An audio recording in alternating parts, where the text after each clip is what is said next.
Why is the federal government in charge of a rent freeze? It's a state responsibility. You say in your letter, we'll convene a national cabinet, but they can't make the states do it, can they? Well, we've seen the federal government play hardball with the states on all sorts of issues, but all of a sudden when it comes to protecting people from being evicted into homelessness, they're weak and it's impossible for them to do anything.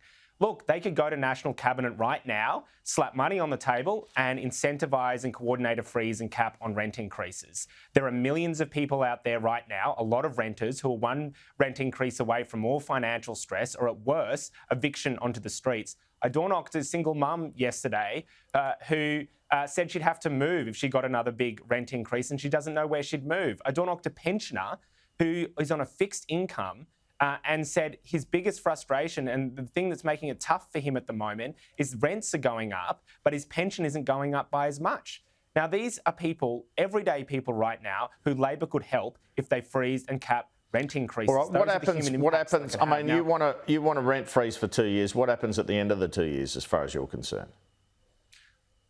So our proposal is we transition into an ongoing cap on rent increases of 2% every 2 years. That way, we ensure that there are rent increases, but they're fair and small and they give renters a chance to catch a breather. We know even under our plan, wages would not catch up to rents until about 2029 compared to the last massive round of rent increases we've seen over the last few years. All we're saying is 1/3 of this country rents, and right now Labor wants to lock in unlimited rent increases, and the human consequences are devastating. They're devastating. How is it fair that for the millions of people right now who have been locked out of home ownership because Labor won't phase out tax handouts for property investors, how is it fair they're stuck renting, and then at the end of every lease, they have no say or power to negotiate the size of their next rent increase? What happens if that pensioner cops a $100 rent increase and then is sleeping on the streets or sleeping in their car?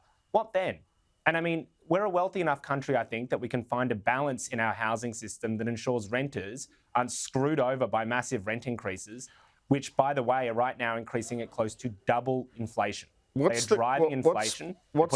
Indeed. What's the Greens' stance on migration then, which seems to be a key driver of this crisis?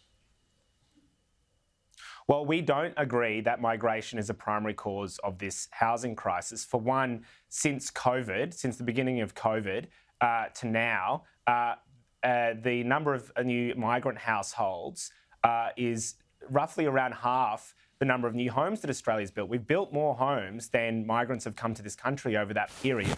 The issue is that, one, we have completely uncapped rent increases. Two, the government is not building public housing the way it used to. Again, we have a plan we're willing to work with the government to implement, to set up a government developer to build hundreds of thousands of good quality homes, to rent and sell at prices people can afford. And three, the government keeps giving property investors massive tax handouts that allow them to go to auctions and beat out young people on and bid up the price of housing. You've That's got what's happening I guess at the with wanting the government to be a developer, a major developer, you know, as a minor party, don't have to worry about things like debt and deficit, do you?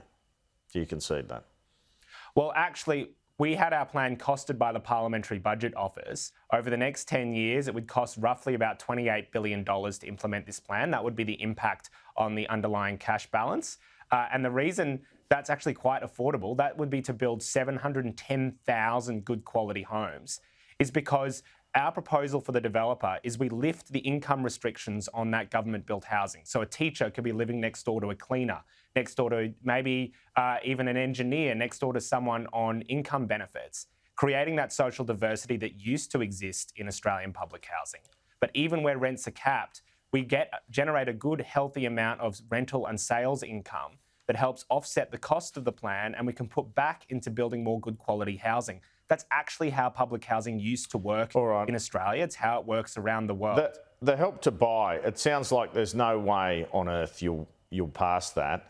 That's where the government would have equity in a house. You're arguing that the legislation would drive up house prices. Fair to say there's not much the government could offer that would get you to support that. And secondly, does that mean you'd oppose the Coalition's proposal to allow first home buyers to access their super for the same reason, that it might drive up prices?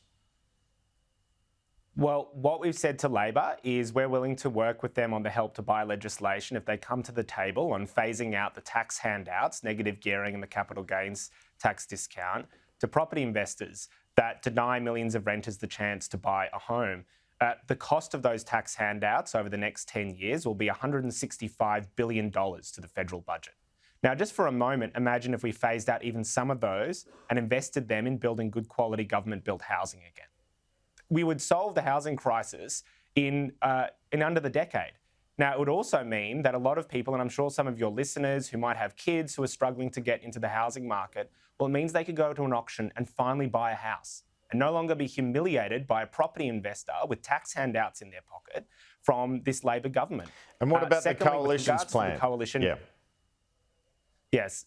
With regards to that plan, no, look, again, just putting more cash into the housing market drives up house prices. The reality is the more money you give people to go and bid up the price of housing, the higher house prices will be.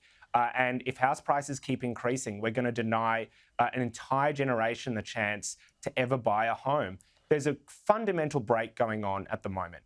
We have got people graduating from university with massive student debts they're struggling to pay off, unable to get a bank loan because the bank won't give them a loan because this government won't do anything meaningful to wipe student debt. And then when they finally maybe go to be able to buy a house, well, then they're outbid by a property investor who bids up the price. Max Chandler-Mather, I understand the point you're making.